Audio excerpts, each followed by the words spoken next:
The target vocabulary for this section are the verbs savor, decipher, affix, badger, and jeer.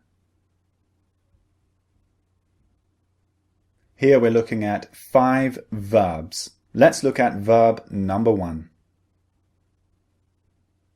Word number 1 is savor, which means to enjoy an experience as much as possible. For example, even though this Belgian chocolate was expensive, it is so tasty. I'm going to savor every piece of it. Here I'm really enjoying some Belgian chocolate. I'm enjoying every single piece, so I can say I'm going to savor every single piece of it, which means I'm going to enjoy it fully, enjoy the experience, and live in the moment. It doesn't always have to be food, it can be any experience. If I visit a beautiful beach and I look out at the view of the sand, the sun and the sea, I can savor the moment. I can savor the experience, which means I enjoy it fully. Maybe the experience will be quite short, a few days, so I should enjoy it as much as I can. I should savor the experience. Now here is word number 2. Word number 2 is decipher, which means to discover or understand what something means. For example, his writing is so bad that I can't decipher a single word of it. This person's writing is so bad that I cannot understand a single word of it. I cannot decipher any of it. I cannot work it out. So decipher is like unlocking some code. You're trying to figure out what something means.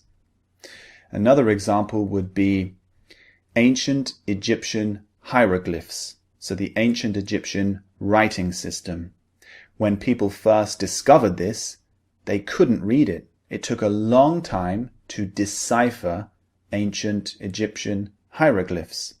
When they did decipher them, they were able to understand what they were writing. Now let's move on to the next word. Word number 3 is affix, which means to stick one thing to another thing. For example, I affixed an extra stamp to the envelope to make sure I covered the postage. So affix simply means to stick one thing onto another thing. So I affixed an extra stamp onto the envelope. I stuck it on to make sure that I covered the postage. Something else we might affix would be a sticker. So at school, a teacher might affix a sticker to a child's t-shirt when they do good work or they behave well. So the teacher affixes a sticker to the child's shirt. Here is the next word. Word number 4 is badger, which means to keep asking questions or to keep persuading someone. For example, please stop badgering me about losing weight. I will do so when I'm ready.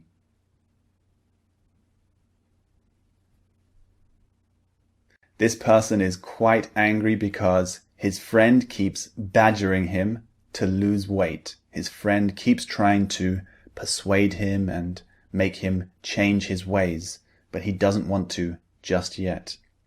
Another example of badgering would be when children want to go out somewhere. For example, children want to go to the park. Their parents are relaxing at home. They just want nice, peaceful, quiet day. But the children want to go out and release energy, so they keep persuading the mum and dad to take them out. This is an example of badgering. The children are badgering the parents to take them out. Here is the next word. Word number 5 is jeer, which means to shout rude and insulting things at someone. For example, he was jeered by the angry crowd, but there was no violence. Jeering is something that's not very nice. It's verbal abuse. So it's when people, usually a crowd of people, shout things at someone they don't like. So they shout violent things, they shout rude things, they scream at them. This is jeering. So when there's a politician that no one likes and there's a crowd of people, they might start jeering him or her because they don't like him. They want him or her to know they hate him. So jeering is something that's not very nice, but it's not physical violence, it's verbal violence. So this is jeering. Now move on to the pronunciation training for these verbs. I'll see you there.